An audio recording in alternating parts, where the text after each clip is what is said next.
Hey guys, 5 9 Gaming here, back with another Godzilla video, and in this video we are finally going to be reviewing Godzilla vs. Kong from the legendary Monsterverse.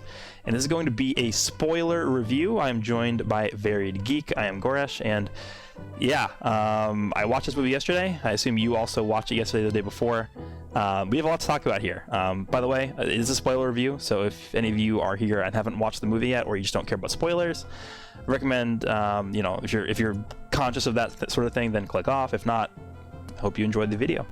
So, what did you think? Initial impressions, like first thoughts about it, and then we'll jump into the points that we laid out. Overall, I thought it was a really fun, just popcorn type of movie. It's such a King of the Monsters. I felt like was like a love letter to Showa, with certain things, and I think this one is kind of in that same realm with just how, with the more wackier Showa movies, it's so out there, and I love that it embraced the super campiness and just crazy stuff in this world and in the world they laid out. It's just such a fun time. Yeah, for sure. When I first saw the movie, I was really surprised at how fast it went. Yeah. It's like, not only did it feel like it was moving fast in terms of the plot was moving fast, but I felt like they were really, it almost felt a little bit rushed at times too, because there were scenes where it's they didn't spend time panning throughout the scenery. A lot of the human stuff didn't really there wasn't any fluff in there. It was just instantly goes into the action. Yeah. It's okay, what's plot point A, plot point B, and then they don't loop around or do anything like that. They just go straight from A to B to C to D, and it's like a very quick breakneck speed where they're going in this movie. So I feel like they removed a lot of the fluff out of this, which is good because we don't care about human fluff or anything like that. So that's just the style that they took when they recorded or filmed the movie. And I actually was a fan of that. I think that was a good way to take this because, again, nobody's here to watch and understand, the deep intellectual plot of the humans. Nobody cares about that. We want to see giant monkey fighting giant lizard, right? That's what we're here for. And I think the term popcorn movie that you use is a very, very good summarization of what this whole movie was, because you're just sitting there and enjoying it. You're not thinking about this is very interesting. It's very, I wonder what they're gonna do. No, you just care about the fights, right? That's why you're here. So yeah, those are my initial thoughts, and I guess we can sort of jump into our points that we have laid out here. But what are your initial impressions of the fights? Because again, that's what we're all here for. We're all here for the fights, and this movie actually had more fighting than I thought it would. After I saw it, I was surprised at how much fighting they actually put in there. I wonder what their budget was. I mean, we could look it up. That was the amount of CGI and effects and everything that went into that must have cost a fortune. Yeah, especially with how good they looked. I don't want to understate, because you can have big monster CGI and it could look good, but Godzilla and Kong, they look immaculate. They played off the light, actual real life things. But overall, all the fights, because I think there was 3 rounds for Kong. They even did a tongue-in-cheek thing where round 2 goes to Kong. So there's technically quote unquote 3 rounds for their fight. Yeah. And they had the ending fight with the tag team. Then there was a mini fight inside the Hollow Earth. But all the fighting was just handled really well, because when I see this movie, I'm not thinking I feel like the 2014 Godzilla had the big sense of scale. The first time you saw Godzilla, you felt how massive he was. He was moving really slow, and that was really cool. But this one, you're like I mentioned earlier, it's a popcorn movie. You want to see them throw down. It would be really boring if they're just going super slow-mo. Just because for scale and realism, they're no, screw that. We're gonna have Godzilla literally run towards Mechagodzilla, or freaking go on all 4 and crawl like an alligator, and have Kong jump on buildings it's parkour. I just think the camera work, the fact that they didn't, whenever they did start fighting, they never almost never broke away from it, to go what does this human think about the fighting? It's just it was bam bam action, great choreography. The Hong Kong stage was beautiful. I loved all the neon lighting and all that stuff. Like that was super cool. The aircraft, like quote unquote fight, was also really like different. It made Godzilla feel like a shark, like hunting. It was pretty cool. But overall, great stuff. Like phenomenal. By the way, apparently, according to Wikipedia here, we have the budget estimated to be 160 to 200 million. So yeah. it's a pretty hefty budget. But it definitely, I mean, it definitely shows, right? You watch these fights, and this plays into the whole fighting aspect of it. All the fights are literally, CGI. Like they're 100% computer generated fights. Like the models of the kaiju are all CGI. The buildings, the destruction, the environment destruction is all CGI. So there's so much computer, and like design and work that goes into all those effects that, no surprise there in terms of how much that budget was. But for me, the thing that I enjoyed about the fights was that they were all different. Like you have the first sort of round where they're on the boats and stuff, and it's like, when have we ever really seen a fight in a kaiju Godzilla movie sort of like at sea in the middle of the ocean, right? There aren't really that many monsters that can even stand up to Godzilla in the ocean or anything like that. But this is sort of like a cool concept because, I don't know, somehow they found a boat that could support King Kong, and not only that, Godzilla and Kong were both standing on there, and the boat was still like moving along or whatever. That was like the one I was just like, the Kong one was like, okay, they like built because like technology and then like whatever, but then like one where like they literally both stand on opposite ends and it didn't split down the middle. I was like, but I thought that was a cool concept too, because obviously like Godzilla's gonna have the advantage in the ocean, right? It's literally his home turf. Yeah, which it really played up on too, like the way he moves and stuff on the water. It was super cool to finally see him in his own like element. Yeah, for sure. And obviously, the water looked really nice. Like I remember there was the scene where Godzilla first like appears out of the water and like tips the boat over. Like they did a really good job at making you understand how much water was like disrupted because of that. And I remember when the boat flips back over, like you have those like literal like massive waves coming out from the boat because of like how big it was. And so they do a really good job. You mentioned back in the 2014 movie it was mostly about scaling, but I feel like in this movie too they did a really good job sort of depicting how massive these creatures are and everything that they're doing too, because also talking about the second and third rounds, I guess in Hong Kong, you really see also like the destruction and force of everything going on, right? Especially when I think it's like the beginning of round 3 or whatever, and like they're both just like running around the city, literally just knocking buildings over they're cardboard. The director did not care about collateral damage. So many people die in this movie. My goodness, Hong Kong was like, my goodness. There's 2 points that I do want to bring up quickly that I think might have been actually 3 2.5 that might be references to past movies. The first one is a reference to the original Godzilla vs. Kong movie back in 62.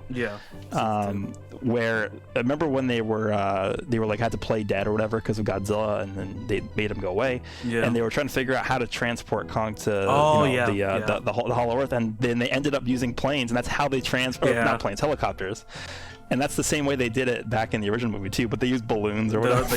Like the super yellow balloons, and like whenever they did the close up on Kong's face, he's like, "What the hell is going on?" But it's the same. Like that was obviously a throwback to that, right? And then there was one other throwback too, which was when Godzilla first starts using his atomic breath down into the Hollow Earth, which was he's responding. Crazy, by the way. That really reminded me of Shin Godzilla when he first uses his atomic breath and like blows up the whole city of Tokyo, right? That really reminded me of that. So I feel like that was definitely a throwback to that. And there was another scene in the right before they started fighting in the ocean near the boats. There was one scene where his tail was like sticking straight up out of the water, and that was also reminded me a lot of Shin Godzilla, like the first time we see his tail coming out of the water. I didn't like I noticed the atomic breath one, but the one with the tail sticking out I didn't notice. Yeah, it was like a very, very had a very stark resemblance to that first time we saw the Shin Godzilla's tail pop out of the water, and I was like, I thought of that. That was the first thing I thought of when I saw that. So I think it probably was intended, but it was very subtle. Yeah, I think you probably caught it too, but the biggest one that was a huge reference was when Godzilla was about to fire his atomic breath in Hong Kong at Kong, but Kong took the bottom of his axe, the tree, and he stuffed it in his mouth. That was a reference, to when he stuffed the tree in his mouth. Yeah. Mm-hmm. They did a lot of, I guess not. What wasn't a reference, but they did a lot of like technicalities in terms of that fight too, because there was like 3 or 4 instances where he was trying to like charge up his atomic breath, and then Kong would always like counter it somehow. I like how he kept trying to like, which I think is maybe a little reference, but he kept trying to like grab Godzilla by the mouth like the T-Rex, but like Godzilla breathes fire or atomic breath, so like he kept firing it out, so he couldn't really have a good grip on his mouth. Because I was wondering if that was a reference to that, but that was pretty cool. All right, so now we're coming to the winner/loser of the, I guess, showdown. So again, I guess we could sort of say technically there were 3 rounds to this. Yeah. Round 1. I don't even know if you want to count round 1, because round 1 was literally in the middle of the ocean. Yeah, that was super heavy bias, but as a Godzilla fan, like, I'll take it. Yeah, I mean, Godzilla clearly just if it wasn't for the humans coming to Kong's rescue, he would have died. The movie would have been done. Yeah. So Godzilla wins round 1, and then because I really don't like to think of it as 2 and 3. I like to think of it as just like the Hong Kong fight was just one fight. But I mean, they literally reference in the movie like, oh, Kong wins round 2, but it's like you can even argue that Godzilla won round 2 also. The only reason why they said Kong wins is because he's the one who like used the axe to like create that explosion, right? Sure, Kong wins round 2, I think. I mean, yeah, we'll give him round 2, fine. Yeah, because the next round was like the next round, like Godzilla literally killed him. Like he died. Yeah, he did. Like, oh my, like, you want to talk, and I think to me, like, this was one of the coolest moments in like Godzilla, like in general, like history, because this was like the first time I think Godzilla was like, all right, atomic breath isn't gonna work. Okay, how about like just, because I feel like everyone surrounding this movie was like, oh, he got little arms and like he just fires his laser. He can't. Kong has like big arms and whatever. Like this part just showed you like how much more powerful Godzilla is. He threw Kong with his mouth and dislocated his shoulder, and then just like ran it. But he went full alligator, chomping his like toes, and even jumped on him. Like, it was like Kong was just begging for his life at that point. Like, I felt bad. Yeah, because I think because Godzilla understood that like Kong was much more agile than him, and that was what was giving him the advantage in a lot of like those scenes where he's charging up his breath and Kong was just like avoiding it. Yeah.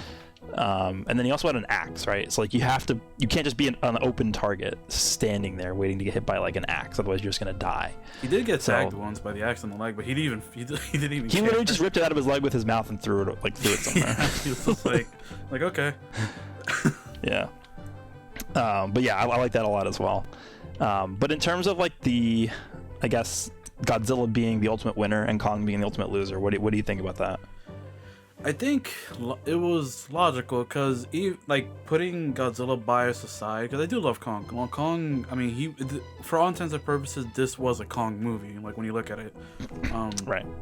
We'll get to that in a little bit. Yeah. Yeah, but it just thinking about it logically, like, Godzilla is a literal walking nuclear reactor, and I think the biggest thing for Godzilla is his durability. Like, he is a kaiju that can take punishment. For example, he fought Ghidorah and like fell from like meteor, like he felt like a meteor and was still alive, like from like the stratosphere, and he hit the earth, and he wasn't in fighting shape because he was still like recovering, going nuclear or whatever, but he was like still awake and like moving. But like and he was bigger too, so it was just, for me, there was like no question that Godzilla was gonna win at some point.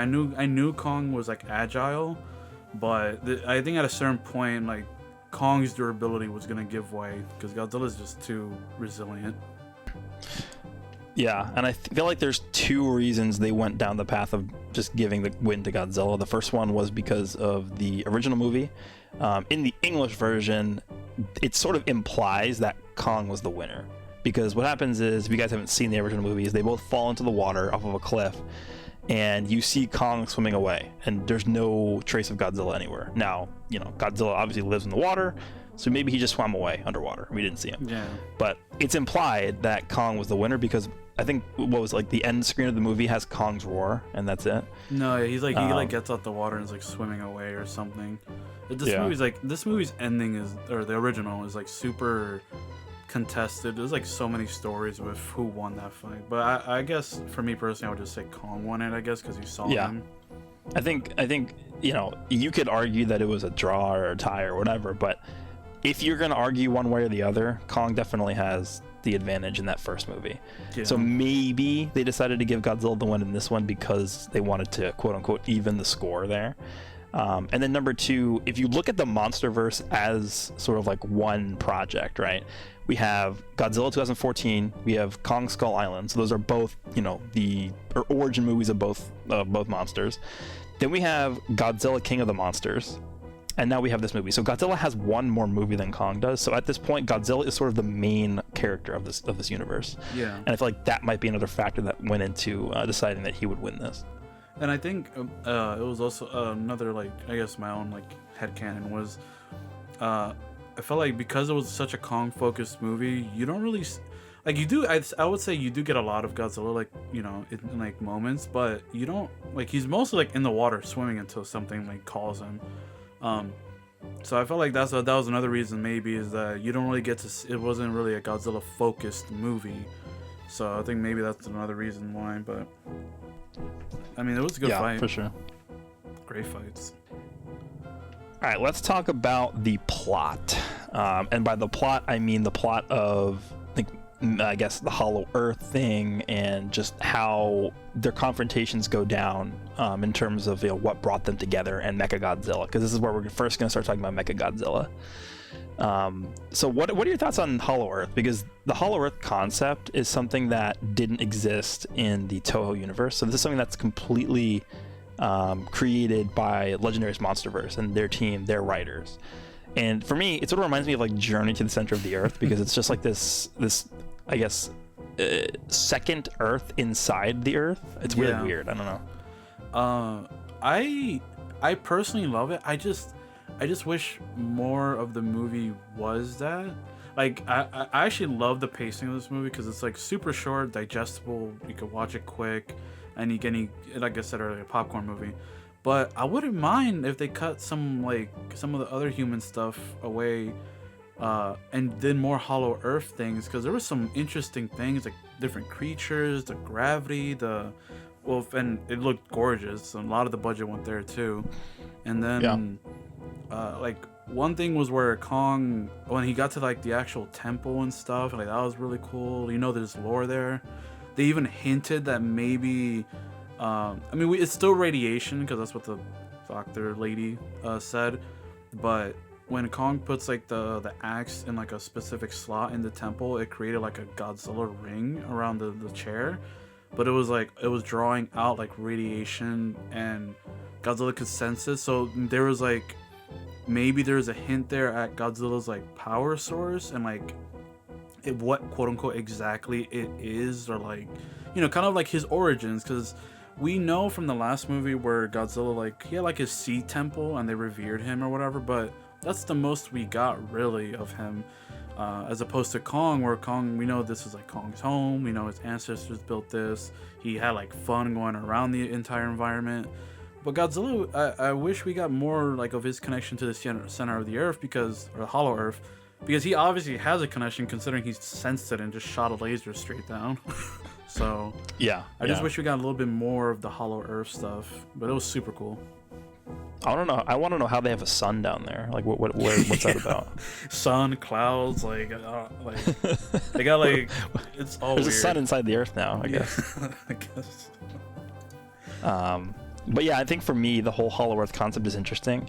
Again, it's something that's completely original to this this universe, this monsterverse. It's not seen in any of the original Toho Japanese movies at all. So it's sort of their way of explaining, you know, the origins of these creatures instead of just, oh, they appeared and there's no backstory. So I think, you know, it sort of satiates people's appetites a little bit as to, you know, where these things come from. Instead of them giving no explanation, it's their way of trying to appease the fans by just giving some sort of a background to where these things came from. Yeah, because like most of these movies, they don't say like, oh, radiation or whatever created this monster. For this continuity, they just said that the nuclear bomb awoke Godzilla. Godzilla was already like the way he was, and like the Muto, they dug in like a excavation site and woke that up. And Kong, just Skull Island's like a piece of the center of the earth that like rose to the surface. Like everything in this world wasn't quote unquote created. It was like you already mentioned, like already there. So that's pretty cool. Yep.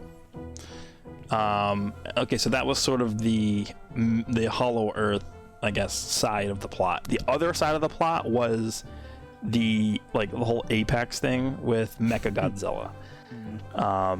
And I have a certain opinion about Mechagodzilla, which we'll get into in a little bit, but in terms of like the progression of the story for Mechagodzilla, I saw a lot of people saying that they thought it was like this completely like the whole concept of how like it was created with Ghidorah's like skull like sort of piloting it. It felt like absurd. But if you really go back and look at the original Mechagodzilla movie, Mechagodzilla was created by aliens. Yeah, I know. Right? I was like, no matter what you do or no matter what concept you come up with for Mechagodzilla for this movie, it's probably not going to be more absurd than the original Mechagodzilla concept, which was an alien creation to take over the world or whatever it was, right? Yeah, like so there's nothing is ever gonna justify like making robots. Like we don't even have that in our modern society. So if you see a giant robot like at that point and you see two giant monsters, I mean, just turn the brain off with that. Yeah, it's not supposed to be like this scientific thing, or it's not supposed to make sense. Mechagodzilla was literally created by aliens in the Showa era. That was his debut. His debut movie was him disguised as Godzilla, and then all of a sudden he turned his like disguise off and he was Mechagodzilla, and he was an alien creation, take over the world. That was what Mechagodzilla was. So you know, it's not what we see in the Godzilla vs. Kong movie for Mechagodzilla's background. It's not that crazy. It's actually not. Like the most quote unquote realistic way you can make it. Yeah. Mechagodzilla anyway. Yeah, so I think the concept of how they sort of fleshed out Mechagodzilla was fine. I didn't have an issue with that. My problem with Mechagodzilla was the fact that he was only in the movie for like 17 minutes or something. It was like 17 or 18 minutes of screen time for Mechagodzilla. Mechagodzilla has like 5+ movies dedicated to him throughout the Toho's history of creating Godzilla movies. He's like one of the arch rivals of Godzilla. I would say him and King Ghidorah are the two biggest rivals of Godzilla throughout his existence since 1954. Would you agree? Yeah, I would agree. Yeah, Mechagodzilla and King Ghidorah. I would even put Mothra in there because like they fight here and there, but most of the time it's like Mothra's here to help or whatever. Yeah. So, but yeah, it's Ghidorah and Mechagodzilla. Yeah, and the title of this movie was Godzilla versus Kong, right? So obviously you would expect Godzilla versus Kong to be the main selling point of the movie. And we can sort of, I guess, tailor this back to what a point you made back in our spoiler review when you mentioned that this is sort of reminiscent of Superman versus Batman versus Superman, right? Mm-hmm. Yeah.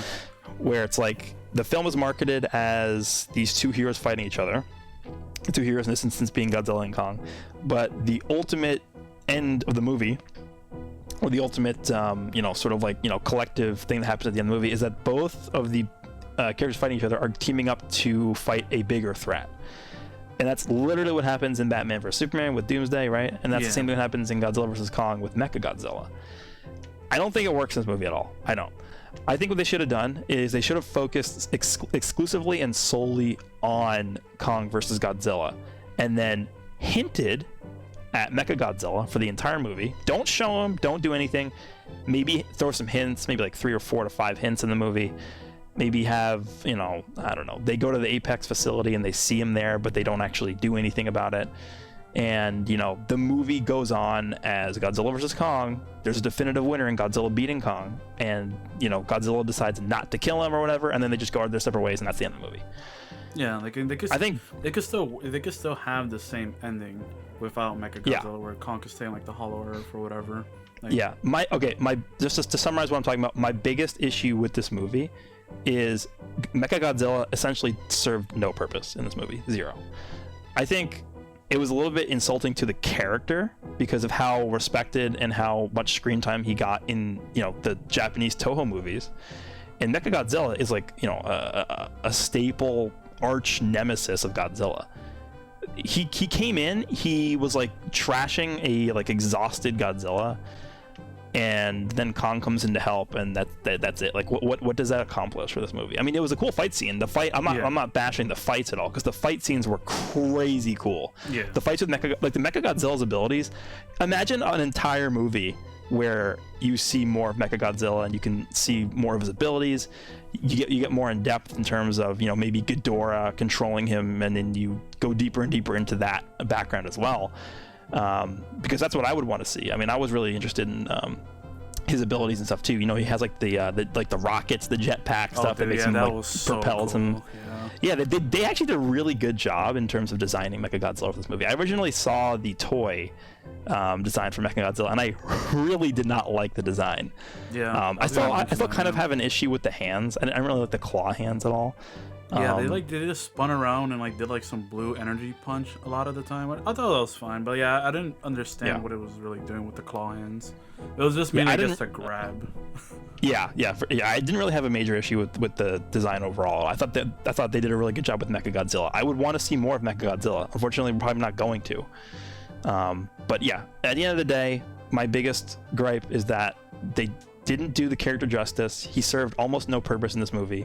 And the movie should have been more focused on Godzilla versus Kong instead of them somehow seeing eye to eye at the end of the day, which I didn't really understand.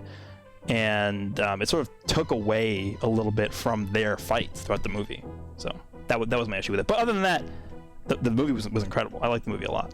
Okay, so I'll give my opinion on Mechagodzilla. So I'm like half and half with you on it, because I do agree that that Mechagodzilla does deserve like his own movie, absolutely. And it, in a way, like this does feel like 2 or 3 movies combined into one, especially the Mechagodzilla stuff.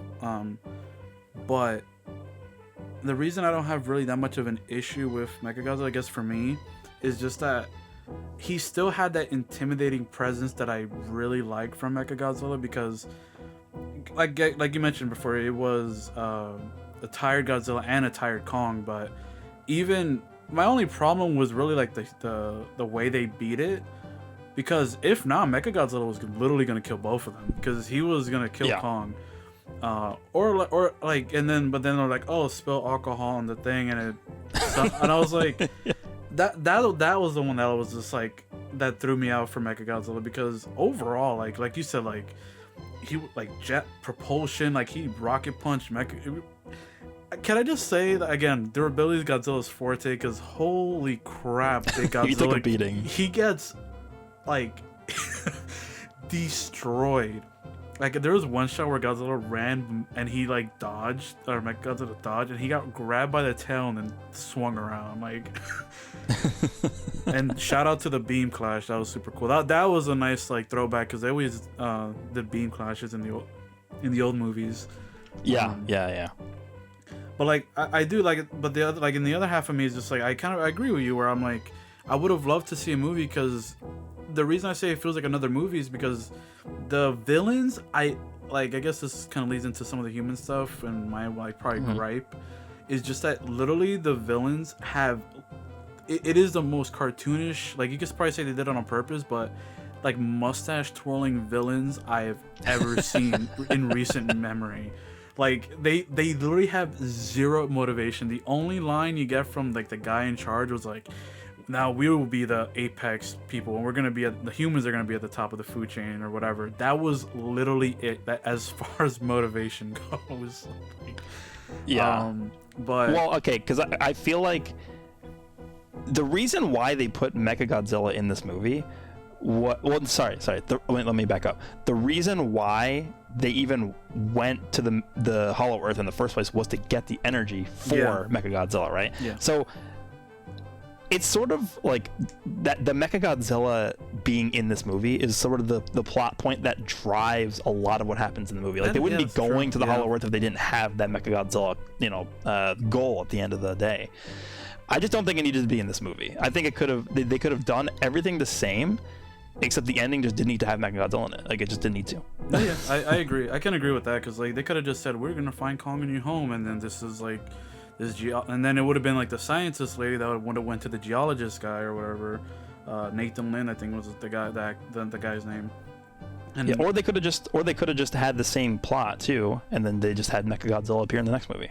Exactly. Yeah. Like, it was just again, none of us are like bashing the fights. It's just as cool, because I mean, like I said, the one respect that they did give a lot to Mechagodzilla was how like indestructible it was. Like, yeah, they like it trashed both of them, even though when they were teaming up, which was really cool to see. Like Godzilla and Kong team up, he was still gonna kill both of them. He was probably gonna kill Kong first and then go back to Godzilla and finish, which I think that was a reference to what he did to the Muto, like in the first Godzilla movie, where he like spread open the mouth and like shot the laser. You're talking about against the Skullcrawler? Well, when he was about to do it to Godzilla, remember, like right, yeah. Like peeled apart his mouth and stuff. Like that was a reference to the Muto, I think. Yeah, it was. Yep. But concerning like the ending, like the way they kind of like walked off, you can interpret it in two ways. I kind of saw it as Kong, like, I guess you can see it as either him being the better person and or like the better quote unquote monster, or like acknowledging what they just went through and just been like, okay, we're done, like I can't fight no more. Or I kind of saw it as Kong, I guess it's kind of same translation, but I kind of saw it as Kong submitting to Godzilla, saying like, yeah, I can't win, like I can't win, I can't beat you, so we're just done. And then also keep in mind that I forget the name of the character, but the woman who takes care of Kong for like the past like however many years said in like the first few minutes of the movie, like, Kong bows to no one. So like he wasn't gonna bow to him, but like you could tell that's what he was doing, right, without him actually doing it. Yeah, because like you could see it in Kong's face, and again, that's why I think Godzilla's like huge thing about durability is impressive, because if Kong was ready to fight, so was Godzilla. Like, yeah, he was like Godzilla rolled up and he was like, "Are we gonna keep going?" And I guess Kong acknowledged like, "Yeah, I took the beating. We're good. We're done here. I'm tired too." So yeah. I kind of saw it like that. So that's why I'm like half in agreement with you with the Mechagodzilla stuff. But it was, again, the fights were fantastic. No complaints there. I just feel so I feel like we were deprived out of a full power Godzilla versus a Mechagodzilla fight. Oh no, absolutely. Like that's why it was crazy, because you know how crazy it is for Godzilla to shoot a beam straight to the center of the earth, which has like inverted gravity. And then later on, because he's just so tired, he can't even win a beam clash. Like, it was again great fight, but it was like, yeah, we didn't get to see like a full non-injured Godzilla versus Mechagodzilla. Imagine if we saw like there's so much potential they could have done with this. Like, it could have been burning Godzilla versus Mechagodzilla. Like, they could have done so much. Cause like, and instead we got a cop out. That's at the end of the day what we got, because we got like a 1/10 energy Godzilla and like a literally half dead Kong versus Mechagodzilla. Yeah, like, oh man, because like that's why I mentioned like it could have been its own movie too, or it should have been, because they mentioned in the plot like, oh, even when when they killed the Skullcrawler, when they were testing it, like, oh, we don't have enough energy, like you mentioned they need to go to the Hollow Earth for, like, oh, we don't have enough energy to power it. So I'm like, oh, that literally could have been the plot, where like maybe they have a round one fight and then Mechagodzilla's like shut down because like, oh, what happened with the power or whatever, you know what I mean? And like it shuts down. What if they just don't, like, okay, they have that testing scene in this movie, and that's the last we see of Mechagodzilla for the movie, and that's it. And then, Godzilla fights Kong, that's the end of the movie. And then the next movie, you obviously know it's going to include Mechagodzilla. What if it's him? What if they introduce like Anguirus or something, and it's Anguirus and Kong and Godzilla versus Mechagodzilla or something? I don't know. there's a lot they could have done with it that I think would have been better than what they did in this movie. But in terms of Godzilla versus Kong itself, I think that was like they did a really good job with that. Like the fights and everything, great. They did a really good job. And the humans were like, I guess we could go into human stuff. Yeah, let's go into the human stuff now. Let's just get it out of the way, honestly. Yeah, because like we really just want to talk about the fights and the monsters, but it's like in the back of our heads. Okay, so the humans weren't the greatest, but they weren't the worst. Like I feel the one set of characters that I could really do without was like the Godzilla team, which sucks to say, but like the Godzilla team kind of did nothing almost, except for stop Mechagodzilla like for like a second at the end. Yeah, I agree. But they were just there so we can see the rest of Godzilla clearing his name. But I'm like, Godzilla's gonna clear his name regardless, like by the end of the movie or whatever. So I just thought their story was kind of whatever. You could literally, that's where I'm saying they could have sacrificed and took this part out and put like more Hollow Earth stuff, because at least the Kong side with the little girl was really sweet. The characters, like some, even like the boss's daughter was like whatever, and like I didn't matter. Like glad she got crushed, I guess, because she was like whatever. Because I like how her idea was like, oh, we're gonna escape, let's shoot the ape with these tiny little guns on the thing. I was like, what? Okay. Yeah, he just crushes it in like 2 seconds. Yeah, just like, what? Why even piss him off? Just literally leave. He would not like care. Is because he shot at him, and I like how he made sure that the little girl, he like looked and was like, the little girl in there. He's like, okay, but, and he just crushed it. But yeah, like the Hollow Earth stuff in that crew was way more entertaining, more sweet with the little girl and like the sign language and all this, because she's actually deaf too. Like they got an actual like deaf actress to like little girl to play her, and I thought I didn't realize that. Yeah, it was really cool. So I was like, that's really sweet and cool, like this whole story. But the Godzilla side was like, we didn't even care for them. Yeah, that whole like, you know, the 3-person crew, with the Godzilla team we're talking about, I feel like that just actually serves zero purpose. I didn't really feel like whenever like we would go from like a fight scene and it would shift over to them, I would always like really want to fast forward the movie. Yeah, I agree, because like at least the other ones were like they were like integral with Kong, but like Godzilla, that's what the difference was that, again, why this is why it's a Kong movie, is Kong had a direct connection with the little girl, therefore the crew had a connection with Kong, they can communicate, whatever. But with Godzilla literally does not have a connection with anyone. Even if they were in the last movie, he could blast a laser on accident and he would not be like, oh, I'm sorry. He doesn't care. He wouldn't care about this group of 3 people like that we saw. They also like tried to make a lot of jokes that weren't funny, and they like were forcing different things to happen. It was just like really weird. And just to be clear, we're not like, I don't go to watch Godzilla movies for the human aspect of things, so I don't even really care about this that much. It's just like this was pretty bad, right? Yeah, I agree. Like, because even if you want to like reference Toho, like even the original Godzilla didn't, like, it only had, the only character you really remember from 1954's Godzilla is Serizawa, like, Serizawa, and maybe Doctor, I forget, I mean, I don't remember his name, but the other doctor, like he was like the paleontologist. But you only really remember those 2 characters because the rest was about like, you know the whole message it had. But the writing was obviously a little bit better in that movie. And like I said, like, you didn't really care about this like Godzilla team at all. Like you said, the jokes were, it felt, and I get the tone they were going for, which is just like super fast paced, fun, snappy, don't really like think about things. But the jokes still have to land, you know what I mean? So like none of it was really funny. I don't think it was egregious to the level of where it like detracted from my enjoyment of the movie. I think if I was going to like rate this movie out of 10, I don't think I would give this movie a lower rating because of the human part of the movie, because it wasn't that big of a, it didn't have that big of a role. I agree. I just wish it had a less role.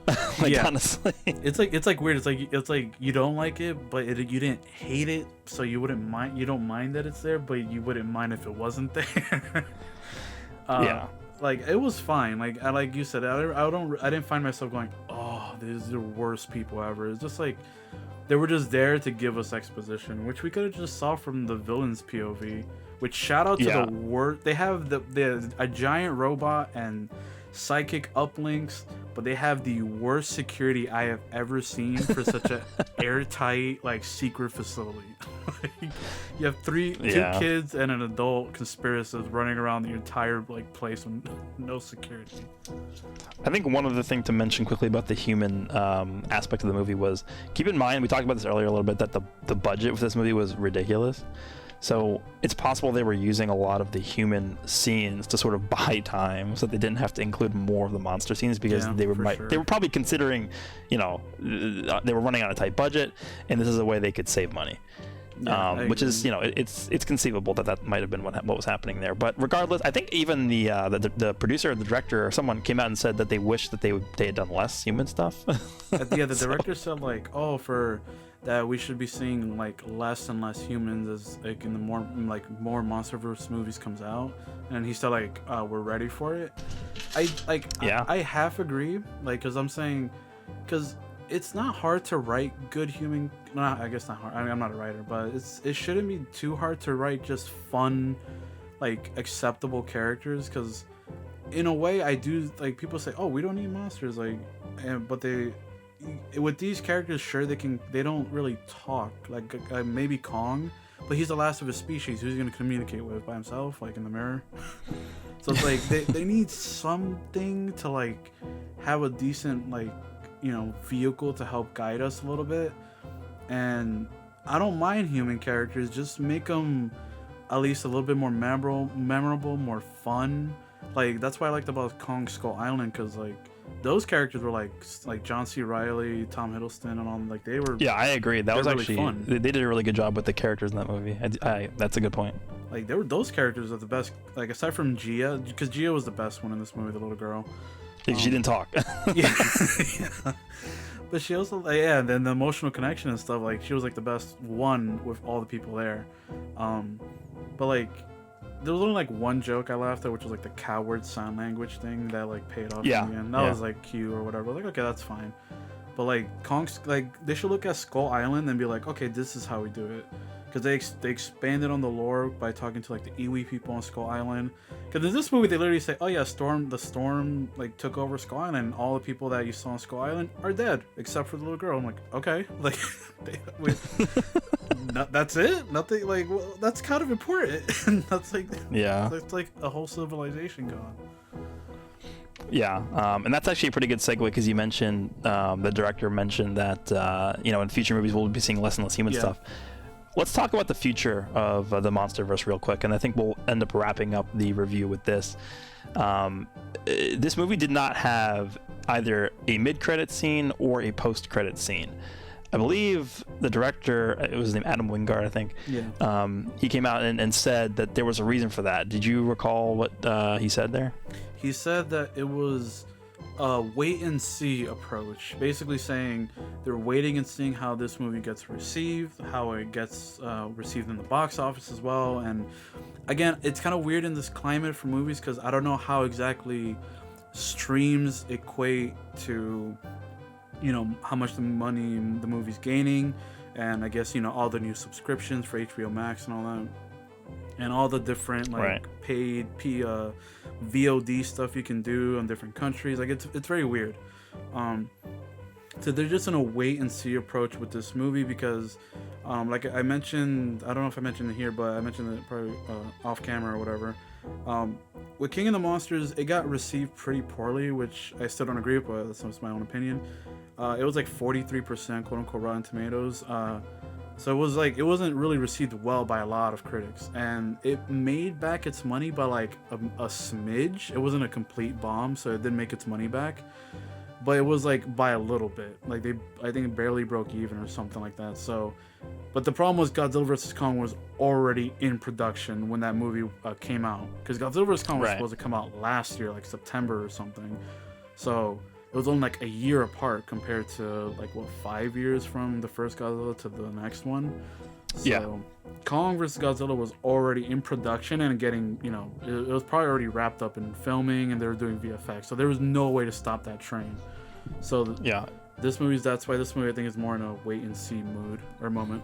Yeah, so at the end of the day, it just comes down to they didn't want to commit to something, in a post-credit scene, and then not follow through with it, right? Yeah, like what if they showed Destroya? I would have been so mad. Oh my god. I would have been so mad if they showed Destroya or something, and then like they were like, "Oh, this movie bombed. We're never gonna see another legendary Godzilla again, or at least for like the next 20 years." I would be so pissed if that happened. What if they showed Zilla? It'll be fine then, I mean, if it gave me the opportunity to see him get smacked in the next movie, because I think this Godzilla will literally just step on him. And he'll die. I mean, the funny thing about the Godzilla 1998 is the fact that they had a post-credit scene and they never followed through with it. So that's an example of what they didn't want to happen, right? Yeah, because they followed through in like in the animated version, but like not in the big screen and like the yeah. So that, which is where it matters. But it was just like, yeah, like that's a perfect example. Like they showed it, and obviously because I think the way it was received, they didn't, because there was like a scrap Godzilla 2 and 3, I think, with like a bee, like a bunch more kaiju that you saw in the animated version, but they obviously moved it to animated because it didn't do well. Yeah, unfortunately. Okay, so when it comes down to it, do you think we will see more MonsterVerse movies? Yes or no? Yeah, I think so. I think this movie, it's already certified fresh, so that means it can't be like quote unquote rotten, like below 50 or below 60 or whatever on Rotten Tomatoes. So it's getting way better critical response. It made a bunch of money overseas, so I'm thinking we'll get another movie. I hope we do, whether it's Kong or Godzilla, or hell, even Mothra, we'll see. But I think we'll see, because I think another important thing was like in the title screen, like in the intro, they had a bunch of the monsters that said like defeated, defeated, defeated. Yeah, it was kind of like a bracket. Almost. Yeah, it was like a versus bracket, like who the Godzilla beat up. I don't see that as like they're dead. I just see that because Ghidorah was the last one in the bracket, and I think I see it more as he beat Ghidorah, and remember how they all bowed down? I think that's what they meant by defeated. Like they all just bowed down, they're just gonna go chill out and just, chill by themselves in their own habitats and not cause anything. Because Rodan was never, he never died, right? He was there at the end of the movie. He just got stabbed in like the chest or whatever. Yeah, yep. And yeah, I would tend to agree. I would say that we are probably going to be seeing more MonsterVerse movies. I think they did a really good job at marketing this movie, and honestly, I would say a lot of that is due in part to the fact that the movie did get delayed so much. I feel like that built the anticipation for this because they had way more time to build up the hype for it. Everywhere you turned, you saw an advertisement for this movie. Social media, YouTube, billboards, there's like spots. Yeah, TV commercials. Like there's so many different ads for this movie. They spend a lot of money on marketing. You could obviously tell, toys, stuff like that. And it was the first real blockbuster in this, pandemic era. Like this is the first big release, like ever, or like for the past year. Yeah, I know a lot of people that made their movie theater return debut with this movie because they just, this is a movie where you really should see it on a big screen. And I feel like that's the reason why people are going to see this in the movie theater, even though, they really wouldn't want to. I know a lot of people in real life that really don't want to go see this movie theater, but they did anyway. Yeah. So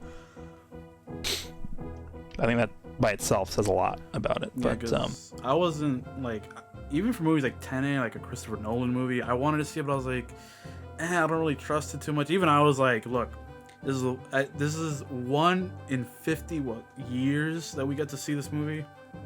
I won't see this movie ever, like another type of this movie ever again. I need to see this in the theater and experience it because I wasn't alive in '62. I wasn't even a thought. My parents weren't even alive. So I need to see this and experience this myself in IMAX. And if you can, if you're comfortable, I like Resh said, I highly suggest it because I forgot how how loud and impactful the sound is. Like hearing Godzilla through like 25 speakers in IMAX was like crazy for the first time like a year that I've been to the movies. Yeah, I will definitely agree with that. All right, and with that being said, I think I will just give my summarization of my overall thoughts, and then you can give yours, and then we'll go ahead and wrap this video up. But basically, my review of the movie. If you were going to ask me, what are my overall thoughts on this, basically TLDR of this whole video, I would say the movie was very, very well executed. The direction of the movie was really, really good. The plot was fine, and the fights were honestly probably the best fights in any of the legendary MonsterVerse movies. Yeah, They were really good. Yeah. I got to see Godzilla in the daylight, finally, fight in the daylight. That was so great to see. The only problem I had, and this might just be because I'm somebody who is so attached to the franchise and the characters of the franchise. The fact that they did what they did with Mechagodzilla kind of left a sour taste in my mouth a little bit at the end, and I've explained throughout this video why I thought that. But for somebody who doesn't really know about the characters, doesn't know about the history of these characters, doesn't know sort of anything other than the fact that there's giant things fighting other giant things, I think in that sense, if you're somebody who's just going in for the entertainment factor, it was fine. There's nothing wrong with what they did. It's just someone who has a very big background in the Godzilla franchise from Toho, Japan, knows everything about Mechagodzilla, has seen all the movies. It just felt a little bit disrespectful in that sense. And that's just simply coming from the fact that he got 17 to 18 minutes of screen time. Well, whereas it could have been a whole other movie. And that's a character that, much like King Ghidorah, definitely deserved another movie for him as the main enemy. So overall, I would probably give the movie a 8.5 out of 10. I think they did a really good job with it. That one, I would say maybe 1 out of 10 is taken away due to the Mechagodzilla issues that I had, and then 0.5 probably just due to a bunch of human stuff that I didn't really care about. But yeah, I mean, the movie was really good, and I recommend seeing it. What do you think? I pretty much same thoughts. I really, really, really enjoyed it. It was like I said, it was such a fantastical thing to watch. Godzilla's one of my favorite. No, he is my favorite monster kaiju ever. Kong is great. The story for Kong was really fine. I didn't I didn't really like the Millie Bobby Brown or I forget her the daughter's name or whatever, her character. Because she got her story in the last movie, but this movie just felt last movie was so serious with them, and then this movie felt so comical, and I was just if it just feels weird, and it just felt like they literally got zero done except for the little I poured liquid on Mechagodzilla and that's how they beat it, which was a little annoying. Yeah. I was just really they couldn't just have I feel like Godzilla could have still thought of that plan while Kong was pinned up, because he was looking at Kong. I was he could have just did the same thing but just take out the stupid drink thing. But I like the idea that Ghidorah was haunting, and I love that once Ghidorah whatever, as soon as it saw Godzilla, it was all right, I'm you're on sight, I'm gonna kill you. You killed me, it's my revenge time. But I agree, I feel like Mechagodzilla could have had his own movie. I'm not gonna complain about the fight though, because the team up and the fatality that Kong did on it, ripped out its spine, was super sick. That was super cool. Overall, really, really fun movie. I'd probably give it the same, I think, as you, 8.5. I think for me, the one one point is deducted from the humans more, from especially that group, because I didn't mind the Kong side story. Because at least led me to interesting lore and looking places. And then the 0.5 for me would be the Mechagodzilla, the way they handled it at the end. But the fights were fantastic. You're going there for that. You see Godzilla in the daytime. I cannot stress that enough. Every movie he's been in has been night. You can barely see anything. Raining with Ghidorah. It's a beautiful movie to look at. I would highly recommend watching it, especially if you have HBO Max. You just pop it on and stream it. Okay, and there we have it. This has been our 5-9 Gaming's review of Godzilla vs. Kong. Again, if you guys like these sorts of videos, let us know down below what you thought of the movie, as well as subscribe and hit that like button for more videos like this in the future. This is Gorash. I was joined by Varied Geek in this video, and hope you guys enjoyed this video. See you all in the next one. Bye, everyone.